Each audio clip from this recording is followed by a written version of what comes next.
ನಮಸ್ಕಾರ ಸ್ನೇಹಿತರೆ. ನಾನು ಈಗಾಗ್ಲೇ ನಿಮಗೆ ಹೇಳಿದ್ದೆ, ರಾಜಕಾರಣದಲ್ಲಿ ಅಧಿಕಾರ ಇದ್ರೆ ಮಾತ್ರ ಜಿ ಹುಜೂರ್ ಅಂತಾರೆ, ಸಲಾಂ ಹೊಡಿತಾರೆ.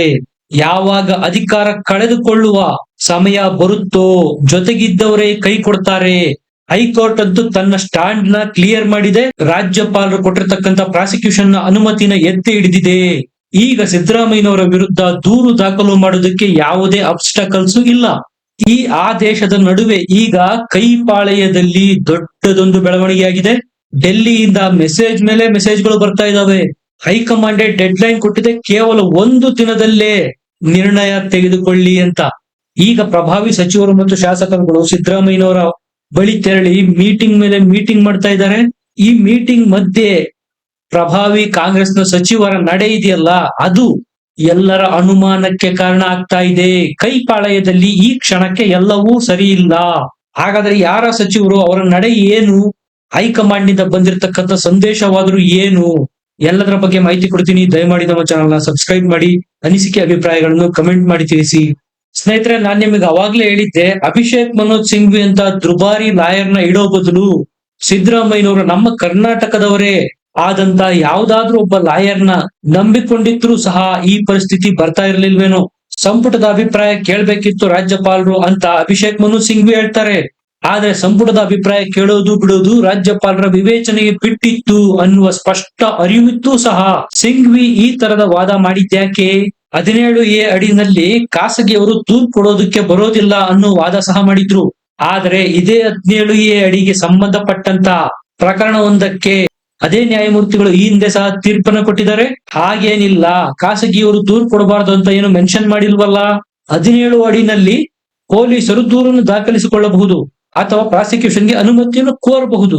ಆದ್ರೆ ಖಾಸಗಿಯವರು ಎಲ್ಲೂ ಇದರ ಬಳಕೆ ಮಾಡಬಾರದು ಅಂತ ಬರೆದಿಲ್ವಲ್ಲ ಅಂತ ಜಡ್ಜ್ ಸಹ ಪ್ರಶ್ನೆ ಮಾಡಿದ್ರು ಮನು ಸಿಂಘ್ವಿ ಅವರಿಗೆ. ಇಂತ ಸಣ್ಣ ಪಾಯಿಂಟ್ ಸಹ ಅಭಿಷೇಕ್ ಮನೋಜ್ ಸಿಂಘ್ವಿ ಅವರಿಗೆ ಗೊತ್ತಿರಲಿಲ್ವಾ? ಗೊತ್ತಿತ್ತು. ಹಾಗಾದ್ರೆ ಸಿದ್ದರಾಮಯ್ಯ ಅವರನ್ನ ಅಭಿಷೇಕ್ ಮನೋಜ್ ಸಿಂಘ್ವಿ ಅವರೇ ಕೆಡ್ಡಾಕ್ಕೆ ದೂಡಿದ್ರ ಅನ್ನುವ ಅನುಮಾನಗಳು ಸಹ ಮೂಡ್ತಾ ಇದೆ. ಸಿದ್ದರಾಮಯ್ಯನವರ ಪರಿಸ್ಥಿತಿ ಹೇಗಾಗಿದೆಯಪ್ಪ ಅಂದ್ರೆ, ಸುಪ್ರೀಂ ಕೋರ್ಟ್ಗೆ ಹೋಗೋದ್ರ ಒಳಗಾಗಿ ಎಲ್ಲಿ ಕೆಳ ನ್ಯಾಯಾಲಯದಲ್ಲಿ ಈಗ ಆಲ್ರೆಡಿ ಇದೇ ವಿಚಾರಕ್ಕೆ ಸಂಬಂಧಪಟ್ಟಂತೆ ತೀರ್ಪು ಮಾತ್ರ ಪೆಂಡಿಂಗ್ ಇದೆ. ಅದೇನಾದ್ರೂ ಕೊಟ್ರು ಅಂದ್ರೆ ಸಿದ್ದರಾಮಯ್ಯ ಅವರ ವಿರುದ್ಧ FIR ದಾಖಲಾಗತ್ತೆ. ಆಗ ರಾಜೀನಾಮೆ ಕೊಡ್ಬೇಕು ಅನ್ನೋ ಪ್ರೆಷರು ದುಪ್ಪಟ್ಟಾಗತ್ತೆ. ಸುಪ್ರೀಂ ಕೋರ್ಟ್ಗೆ ಆದಷ್ಟು ಬೇಗ ಹೋಗ್ಬೇಕಾಗಿದೆ. ಅದು ಸುಪ್ರೀಂ ಕೋರ್ಟ್ ನವರು ತತ್ಕ್ಷಣಕ್ಕೆ ಇವರ ಅರ್ಜಿನ ಕೈಗೆತ್ತಿಕೊಂಡು ವಿಚಾರಣೆ ಮಾಡ್ಬೇಕಾಗತ್ತೆ. ಅಷ್ಟೇ ಅಲ್ಲದೆ ಕೆಳ ನ್ಯಾಯಾಲಯ ಕೊಡಲಿರ್ತಕ್ಕಂಥ ತೀರ್ಪಿಗೆ ತಡೆಯಾಜ್ಞೆ ಕೊಡ್ಬೇಕಾಗತ್ತೆ. ಆದ್ರೆ ಇದು ಅಷ್ಟು ಸುಲಭವಾಗಿ ಆಗಿ ಹೋಗುವ ವಿಚಾರನ ಖಂಡಿತ ಅಲ್ಲ. ಯಾಕಂದ್ರೆ ಇದಕ್ಕೆ ಸಮಯ ಬೇಕಾಗತ್ತೆ. ಅಷ್ಟರೊಳಗಾಗಿ ಏನಾದ್ರೂ ಕೆಳ ನ್ಯಾಯಾಲಯದ ತೀರ್ಪು ಬಂತು ಅಂದ್ರೆ ಸಿದ್ದರಾಮಯ್ಯನವರಿಗೆ ಸಂಕಷ್ಟ ಕಟ್ಟಿಟ್ಟ ಬುತ್ತಿ. ಈ ಟೈಮ್ ಸೈಕಲ್ ಗ್ಯಾಪ್ ಅಲ್ಲಿ ಕೆಳ ನ್ಯಾಯಾಲಯ ಏನಾದ್ರೂ CBI ಅಥವಾ ಲೋಕಾಯುಕ್ತಕ್ಕೆ ಒಪ್ಪಿಸ್ತು ಕೇಸ್ನ ಅಂದ್ರೆ ಆಬ್ವಿಯಸ್ ಆಗಿ ಸಿದ್ದರಾಮಯ್ಯನವರ ವಿರುದ್ಧ FIR ದಾಖಲು ಮಾಡ್ಲೇಬೇಕಾಗತ್ತೆ, ತನಿಖೆ ಶುರು ಮಾಡ್ಲೇಬೇಕಾಗತ್ತೆ. ಒಂದ್ಸರಿ FIR ಬಿತ್ತು ಅಂದ್ರೆ, ಈ ಹಿಂದೆ ಸಿದ್ದರಾಮಯ್ಯನವರೇ ಹೇಳಿದ್ದಾರೆ ಯಡಿಯೂರಪ್ಪನವರ ವಿಚಾರದಲ್ಲಿ, ನೈತಿಕತೆಯ ಆಧಾರದ ಮೇಲೆ ಯಡಿಯೂರಪ್ಪನವರೇ ರಾಜೀನಾಮೆ ಕೊಡಿ ಅಂತ. ಅದೇ ಬೈಟ್ ಗಳನ್ನ ಈಗ ಪ್ರತಿಪಕ್ಷದವರು ಪ್ಲೇ ಮಾಡಿ ತೋರಿಸ್ತಾ ಇದ್ದಾರೆ. ನೀವು ಆಗ ಆಡಿದ್ದಂತಹ ಮಾತು ನಿಮ್ಮ ವಿಚಾರದಲ್ಲಿ ಯಾಕೆ ಉಲ್ಟಾ ಹೊಡಿತಾ ಇದ್ದೀರಾ, ರಾಜೀನಾಮೆ ಕೊಟ್ಬಿಡಿ ಅಂತ ಒತ್ತಡ ಏರೋಕೆ ಸ್ಟಾರ್ಟ್ ಮಾಡಿದ್ದಾರೆ ಬಿಜೆಪಿ ಮತ್ತು JDS ನವರು. ಆ ಕಡೆ ಹೈಕಮಾಂಡ್ ಲೆವೆಲ್ ನಲ್ಲೂ ಸಹ ದೊಡ್ಡ ಡಿಸಿಷನ್ ಗಳನ್ನು ಕರ್ನಾಟಕಕ್ಕೆ ಸಂಬಂಧಪಟ್ಟಂತೆ ತೆಗೆದುಕೊಳ್ಳೋದಕ್ಕೆ ಮೀಟಿಂಗ್ ಮೇಲೆ ಮೀಟಿಂಗ್ ಮಾಡಲಾಗ್ತಾ ಇದೆ. 24 ಗಂಟೆ ಸಮಯಾವಕಾಶವನ್ನು ಕೊಡಲಾಗಿದೆ. KPCCಗೆ ಮೋಡಾ ಕೇಸ್ಗೆ ಸಂಬಂಧಪಟ್ಟಂತೆ, ಸಿದ್ದರಾಮಯ್ಯನವರ ಬದಲಾವಣೆಗೆ ಸಂಬಂಧಪಟ್ಟಂತೆ ದೊಡ್ಡ ಮಟ್ಟದ ನಿರ್ಧಾರಗಳನ್ನ ಇನ್ನು ಕೇವಲ 24ರಿಂದ 48 ಗಂಟೆಗಳಲ್ಲಿ ಎಕ್ಸ್ಪೆಕ್ಟ್ ಮಾಡಬಹುದಾಗಿದೆ. ಈಗಾಗಲೇ ಸುರ್ಜೇವಾಲಾರನ್ನು ಡೆಲ್ಲಿಯಿಂದ ಬೆಂಗಳೂರಿಗೆ ಹೋಗಿ ಅಂತ ಆದೇಶ ಕೊಟ್ಟಿದ್ದಾರೆ. ಈ ಕಡೆ ಶಾಸಕಾಂಗ ಪಕ್ಷದ ಸಭೆ ಸಹ CM ಸಿದ್ದರಾಮಯ್ಯನವರು ಕರೆದಿದ್ದಾರೆ. ಅದರ ಹಿಂದೆನೆ ಕ್ಯಾಬಿನೆಟ್ ಸಭೆ ಸಹ ಮಾಡಲಿದ್ದಾರೆ.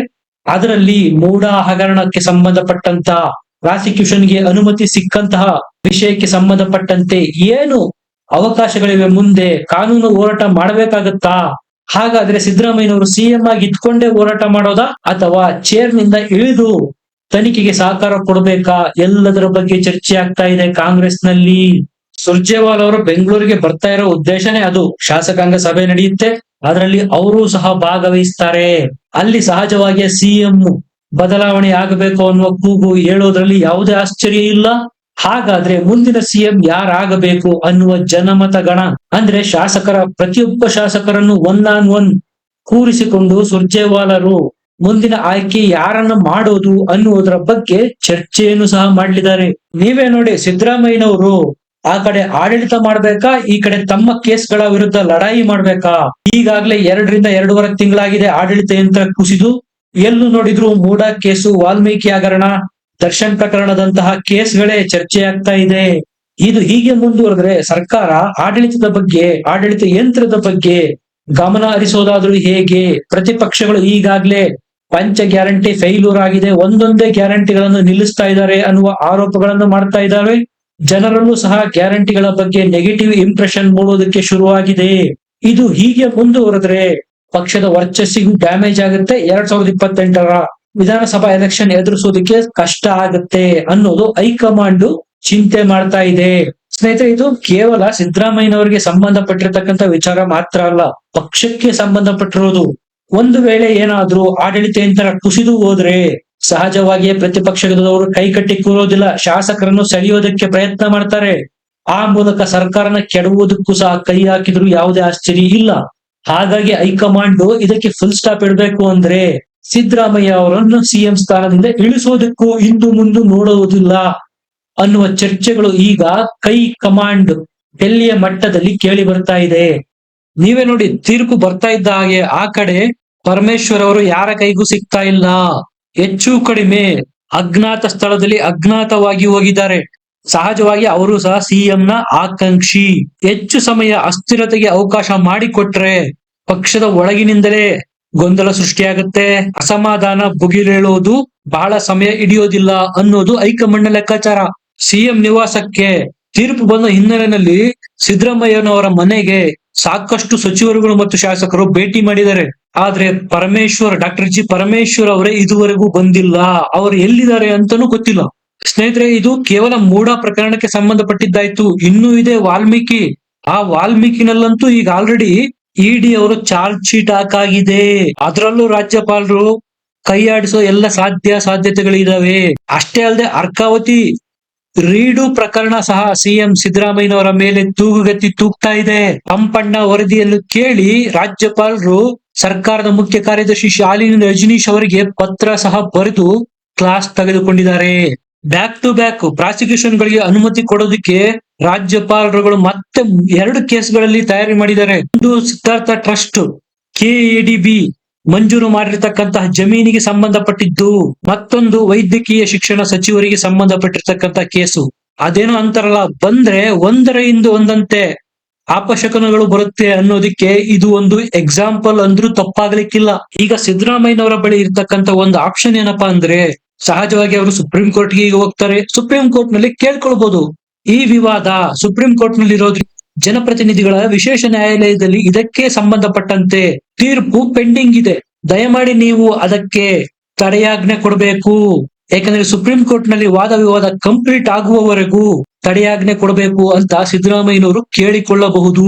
ಆದ್ರೆ ಅದಕ್ಕೆ ಸಮಯಾವಕಾಶ ಬೇಕಾಗುತ್ತೆ. ಅಷ್ಟ್ರೊಳಗೇನಾದ್ರೂ ವಿಶೇಷ ನ್ಯಾಯಾಲಯದಲ್ಲಿ ಸಿದ್ದು ವಿರುದ್ಧ ಸಿಬಿಐಗೋ ಅಥವಾ ಲೋಕಾಯುಕ್ತಕ್ಕೋ ಆದೇಶ ಮಾಡಿ ಆಜ್ಞೆ ಬಂತು ಅಂದ್ರೆ ಸಹಜವಾಗಿ ಸಿದ್ದರಾಮಯ್ಯನವ್ರಿಗೆ ಅದು ಇದುವರೆಗೂ ಅವರು ಕನಸು ಮನಸ್ಸಿನಲ್ಲೂ ಊಹಿಸಿರದಂತಹ ಸೆಟ್ ಬ್ಯಾಕ್. ಸ್ನೇಹಿತರೆ, ಇದರ ಬಗ್ಗೆ ನಿಮ್ಗೆ ಏನನ್ಸುತ್ತೆ? ಅನಿಸಿಕೆಗಳನ್ನು ಕಮೆಂಟ್ ಮಾಡಿ ತಿಳಿಸಿ. ಚಾನೆಲ್ ನ ಸಬ್ಸ್ಕ್ರೈಬ್ ಮಾಡಿ. ಮತ್ತೆ ಸಿಗೋಣ. ನಮಸ್ಕಾರ.